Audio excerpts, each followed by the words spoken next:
You're listening to the Cricket Podcast.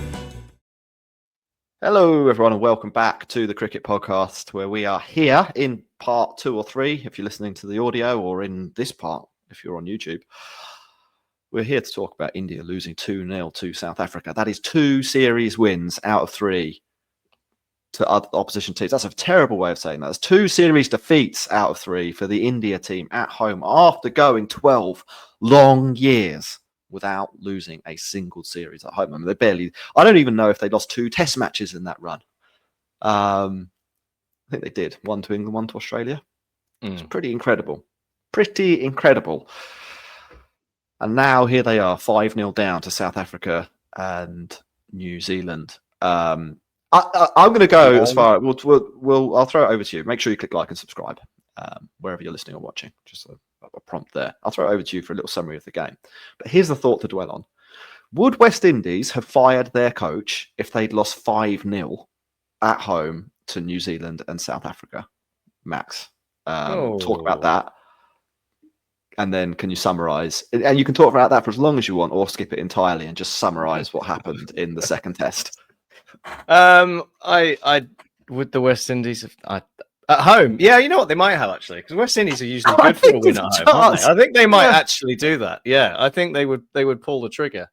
Because the other thing about it is these aren't close defeats, are they? They were absolute hammerings, and in particular, the first one was, I guess, it was a hammering in terms of the number of runs that were actually scored over the course of the entire Test match. It probably was a hammering, but the second one, just in cold hard facts, the biggest defeat India have faced by a runs margin in their Test history, I am led to believe, as South Africa, batting first, racked up 489. It wasn't all going their way. It was fairly even throughout for a side batting first. It was 240 odd for 6 when Tony Dzorzi was out, but Sunura Muthusamy, who quite likes playing in India by the looks of things, and Marco Jansen came together to propel South Africa to a scarcely believable 489 all out in the first innings.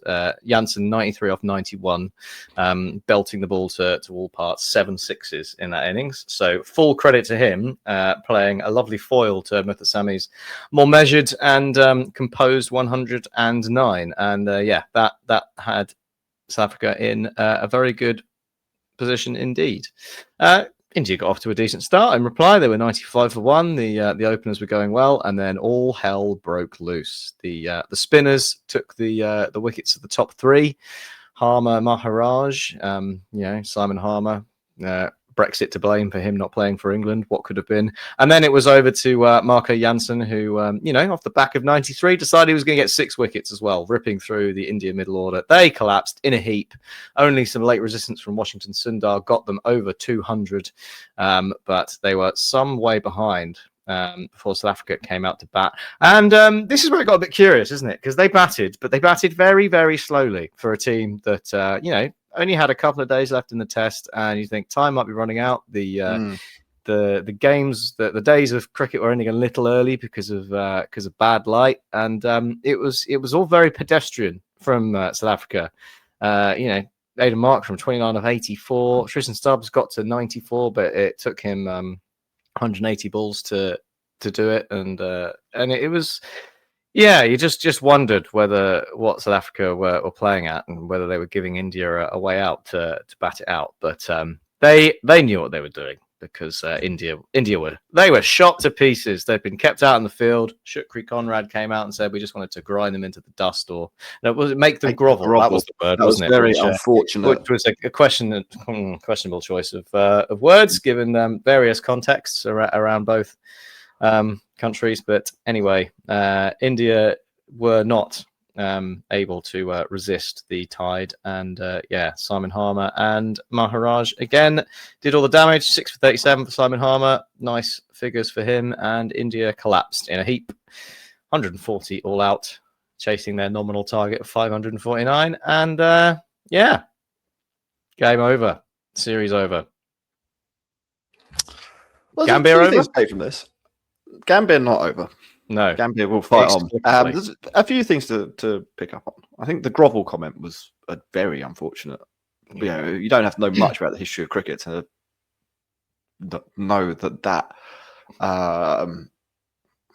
you know, it has connotations already. It's a very strange thing to say. In terms of what happened on the field, that is a schooling. It's in India's biggest ever defeat. Yeah. Not biggest ever defeat at home, not biggest ever defeat to South Africa. Biggest ever defeat. Ever. They were battered. They were completely outplayed. South Africa, I don't know if it's even really on the down low now. They're proper. They're a really, really good team. And I wouldn't have seen them picking up 3 wins against Pakistan and India away in a million years. Like it just didn't even occur to me. I thought they might win a test or get a draw somewhere along the line. But they've absolutely dished one out to India here. That's the beating you take if you're playing an opposition that are unfathomably better at the game than you. It's what you expect India to do when you go to India. Yeah. At first, pile on 500 runs and then just absolutely destroy you with spin. It was, yeah. There is something really wrong, impressive. Really wrong for India. I mean, I don't think that goal between those two sets of players shouldn't be there. Like you can make an argument. I think South Africa made it pretty convincingly that they are actually a better team than India, even in India.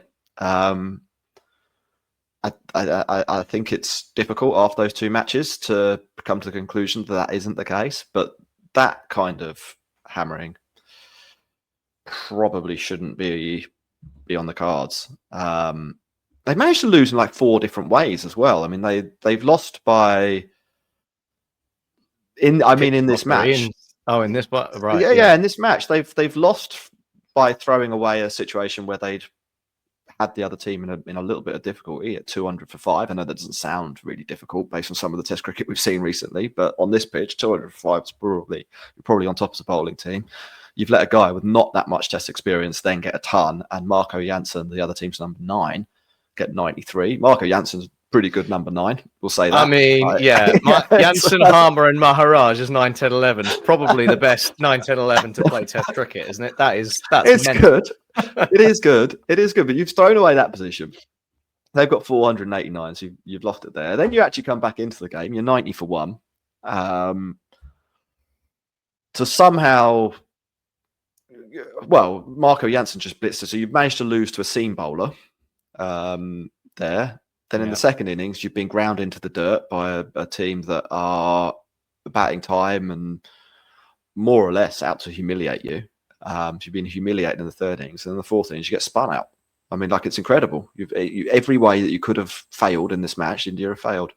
I'll stop twisting the knife now, although, like, it really, what I'm emphasizing there is how good South Africa are. To be clear, I'm not, complete performance. People said after their World Test Championship win that they were lucky with the draw and they were lucky with how that pitch turned out, and this team aren't all that, and it's a flaw. The World Test Championship is flawed. South Africa winning it is a flaw. That's what people were saying. Like, look at this team. Like, they've just gone to India, won 2-0. Some elements of it are, fair criticisms. Like the World Test Championship is pretty flawed. But you can't deny that South Africa are a good cricket team. They'll probably go back to the final now. India might be out of the World Test Championship. They've got to go. Like, I think I've worked this out. They would need to win almost all of their matches to really have a convincing case, I think, to make it into the top 2. Because South Africa have got, I think, 2 quite winnable home series. I think they're playing England. It's like England and Bangladesh or something like that, and then maybe England and West Indies.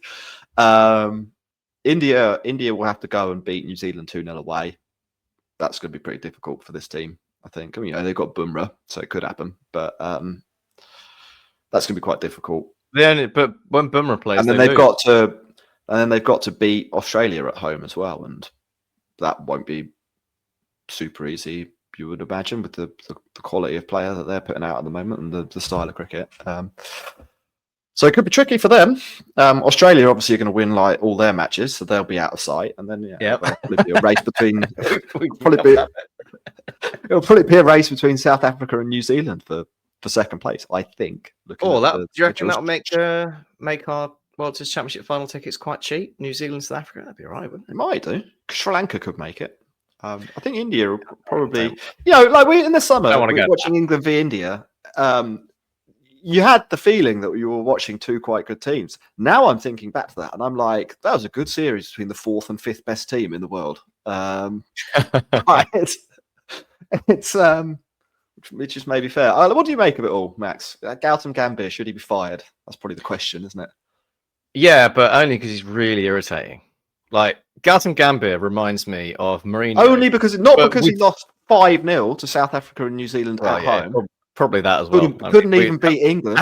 As we've established, West Indies would have fired him if he were their coach. So yeah, I mean the record is pretty bad. But yeah, he reminds me of Mourinho, but without the bit in his career where he was actually good at being a manager. Just bad Mourinho, just grumpy bad Mourinho, complaining about everything. And like the press conference and all the questions he was answered and the way he responded, I found it hilarious because he was, basically just completely lying. Well, it was lying, but he was saying one thing and then just saying the complete opposite immediately after. It's like, this isn't about me. This is I'm not important. But by the way, I am the guy who won us the World Cup, and I'm the guy who got us a draw against England. Just remember that.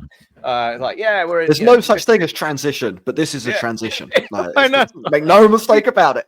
We got to give them time, but also I keep changing the team. Like the guy is he's a bit of a, I don't know.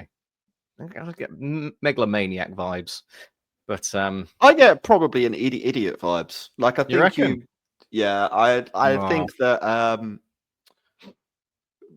bravado and political connections can take you a long way in life, and I think he has those in spades. And he was a decent enough cricketer, wasn't he? To have the leg up from that as well. He has some credentials in terms of on-field stuff. But we said it a lot in the summer, and India, I don't know if they got away with it or whether it was actually quite a good tactic, to the particular English conditions that they were playing in against the particular England side they were playing in. But some of the selections were like odd, really odd there. And again in this test, there's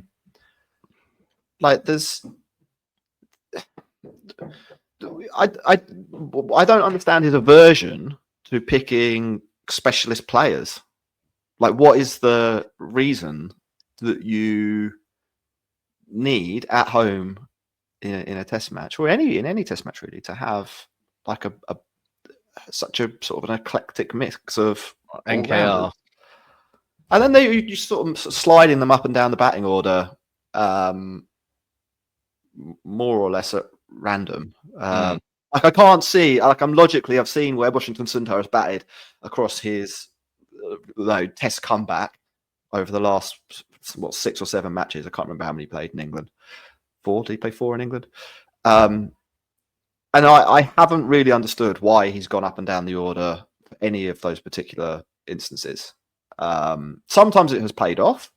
Sometimes it sort of hasn't. But like, there's, what's the thinking there? I'm just using this as an illustrative point. The coach must be making the calls on some of this, particularly as the captain has changed. Like, the captain got injured at the beginning of this series, so it's the coach is making some of these decisions. It's I don't know. I just think, like, particularly odd that they're picking so many Washington Sundars in this team. Like, you don't need that many, but also that to then use them kind of at random. I think some of the other selections, I'm not really sure why we needed to see Sai Siddharthan back so recently. And it's not, you can't really pin a 400-run feat on Sai Siddharthan.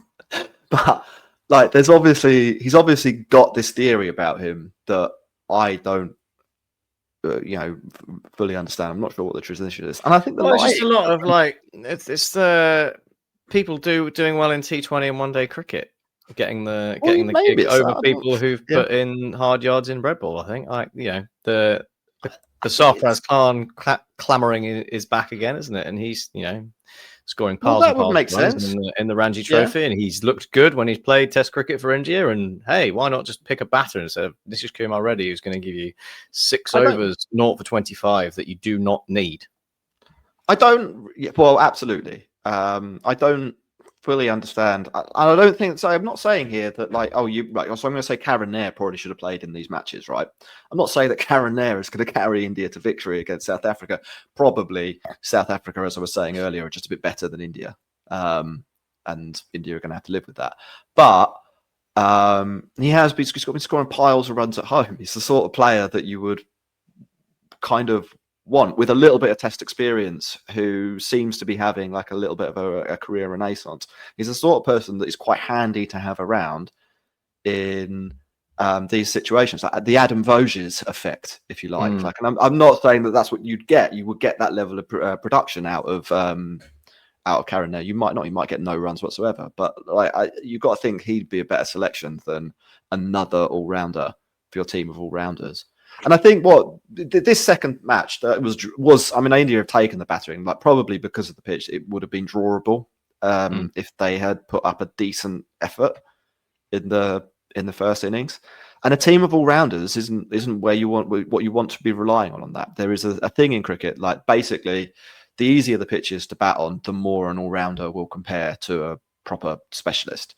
The harder, or the more difficult the situation becomes, the less use an all-rounder is. Like, what you want is somebody that might be able to get you 150 off 350 balls. And I don't see the Indian players up and down that lineup, with the exception maybe of KL Rahul, who could do that.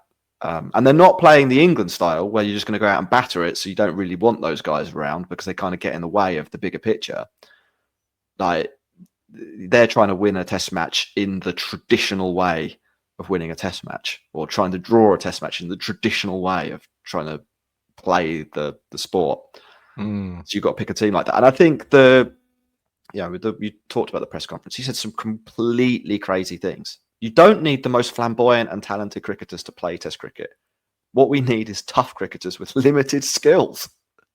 They make good. Well, that's how he got his gig, isn't it? So.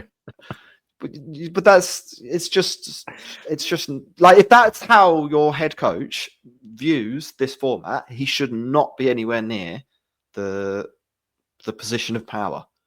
That's the sort of thing your kit man can say, not your head coach. And if you sack the kit man for being like a bat. Like, it's a completely deranged. It's a deranged thing to say. Then his list of excuses and this, that, and the other. Like, the guy, you should be fired. Like, there's no two ways about it. That guy does not understand the sport that he's coaching. He does not understand the players that make effective cricketers. This was a good one. I liked this one, Jack. I don't give excuses. I've never done that in the past. I'll never do it in the future as well. But 4 or 5 in this batters in this top 8 have literally played less than 15 tests, and they will grow and learning on the job.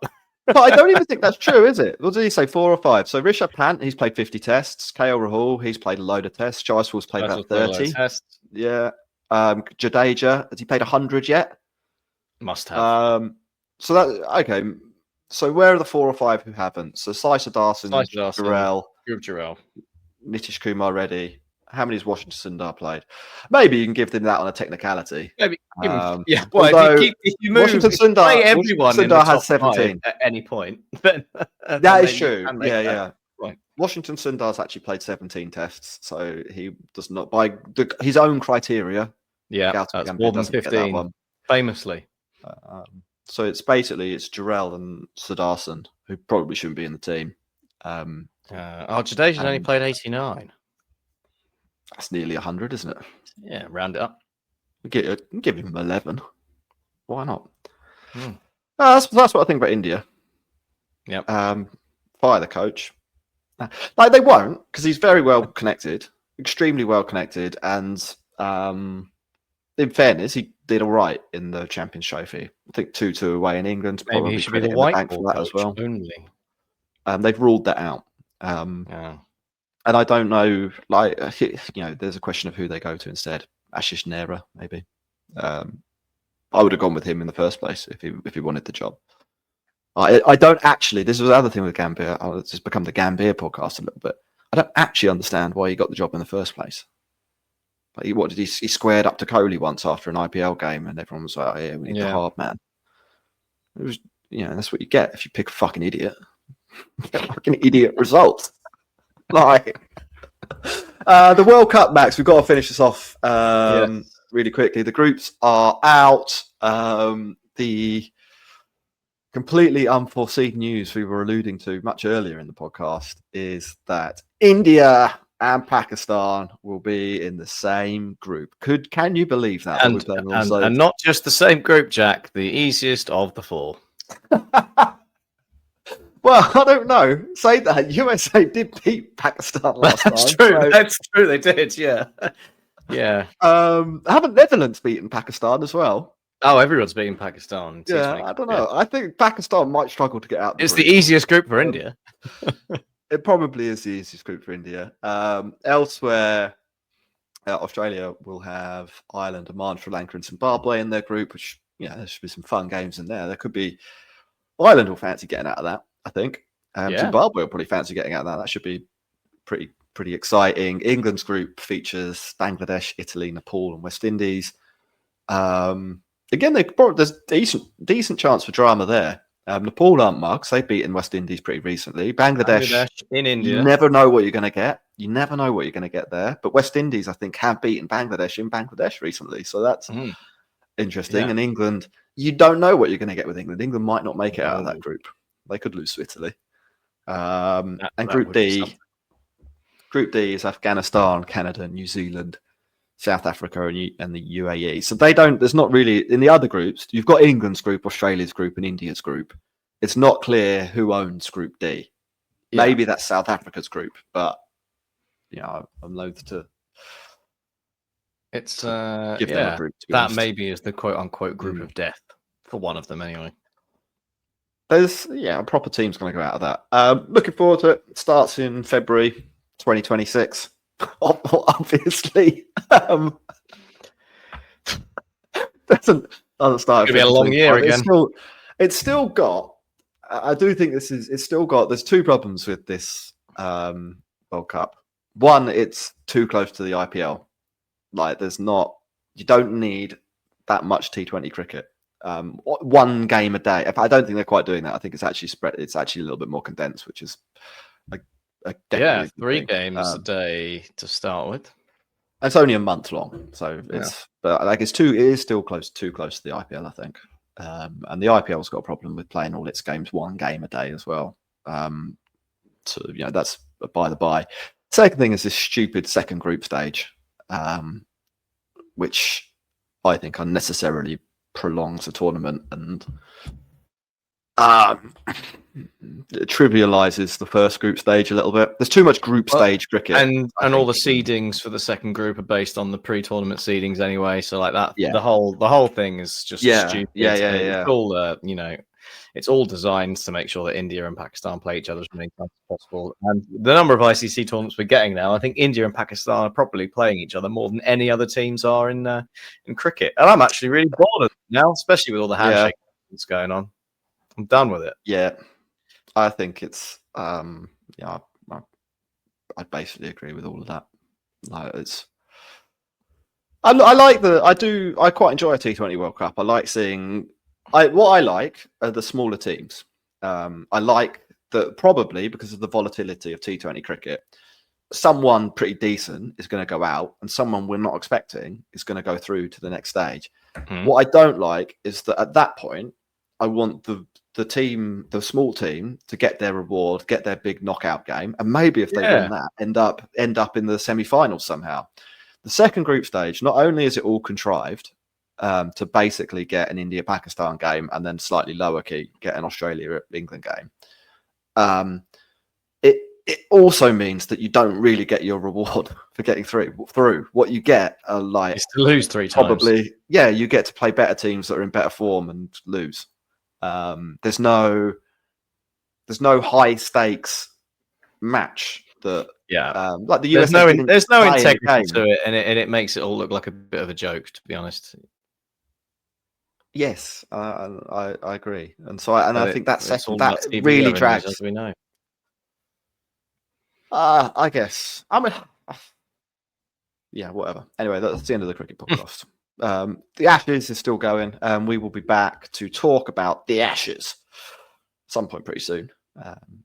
Preview that, and it'll be a lot of fun. Thanks very much for listening. Thanks very much for watching. Do remember to click like and subscribe wherever you are following along. We shall be back soon. Goodbye.